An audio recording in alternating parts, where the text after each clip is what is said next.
Yep, it's time for Holier Than Thou. This is the segment we do usually on a Friday just to remind you of the people who are taking your money and refusing to answer questions about what they're doing with it. This week it's the curse of the HRCs that's been getting me down. New Zealand has two of those. We've got the Human Rights Commission and the lesser-known Health Research Council. Both demand government funding and both are being ridiculous at the moment. We'll start with the Human Rights Commission. It was reported this week they're set to jet off to Switzerland in what Wātea News dubbed the March of Shame to place New Zealand's commitment to Indigenous rights under the international spotlight. And they've called the disestablishment of the Māori Health Authority and the repeal of legislative protections for Māori representation in local government as grounds for their assertion New Zealand has its most racist government in years. Well, the Māori Health Authority, what a visionless, bloated $500 million bureaucracy that turned out to be. And the local government representation thing is just putting voting back in the hands of local constituents. We've been over this, we've done this.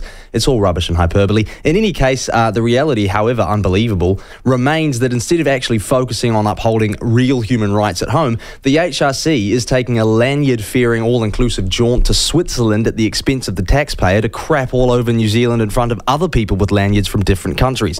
I thought I'd ask them on the program to at least explain to the taxpayer why we're funding their transcontinental moaning, but alas, they've declined to be interviewed, as they do every single time, because they're not interested in upholding human rights in New Zealand and they're interested in being paid to whinge. They're first up on the list this week, though, and questions should surely be asked of their continued consumption of government resources going forward, because that is ridiculous. Next HRC to make the list is actually the Health Research Council. A lot of you will be aware of this thing I've been trying to follow up over the last few weeks. There's been $3.4 million worth of tax funding being allocated to a selection of questionable research projects from the Health Research Council. They range from $650,000 for someone to look into what the impact of the Māori lunar calendar has on pregnancy outcomes. Well, they could have come to me straight away and I'd have told them none at all and saved the taxpayer almost $500,000. Also $300K or so for a proposal to redesign hospital waiting rooms to, quote, be less colonial. I don't know what's particularly colonial or oppressive about hospital waiting areas. I'd love to ask them, but that brings me to the point, which is that they don't want to talk about these research projects or why they exist or whose health outcomes they're aimed at improving. I went directly to the HRC and asked if we could interview them about it. They said no, and followed up with, quote, we are the principal distributors of government funding in the health research area. Our funding decisions are based on the government's health research strategy. I found that last statement a little strange and thought that it probably wasn't true, so I went back to them and asked them if they were definitely confident that the research projects I outlined in that inquiry, including the redesigning of hospital waiting rooms to rid them of colonial influence, were indeed based on the government's health research strategy. I found that they replied to that with an impossibly vague and brief statement that ignored two-thirds of the question and then never spoke to me again.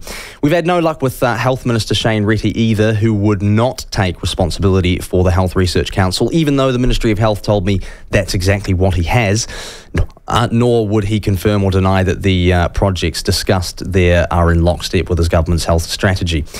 So I'd like to know who's going to be accountable to the taxpayer on that, because $3.2 million is not nothing, and the projects they're going towards are objectively ludicrous. And this is just another example, really, of the bureaucratic pass-around you get as a journalist following up on things that everyone knows is ridiculous. And the Health Minister says go to the Ministry of Health. The Ministry of Health says go back to the Health Minister. Then they both say go to the HRC, and the HRC says bugger off. Not good enough, really, and actually all three of them can go on the list this week as far as I'm concerned. We'll add to that Wayne Guppy from Upper Hutt, who has continued to decline or just straight out ignore our media requests or interview requests on the Upper Hutt Library drag queen situation. Guppy, usually quite good, usually comes on, usually happy to discuss. For some reason, though, this is a topic that nobody, including the Gupster, wants to touch. That'll do it for Holier Than Thou this week. We'll have the theme music to play us out.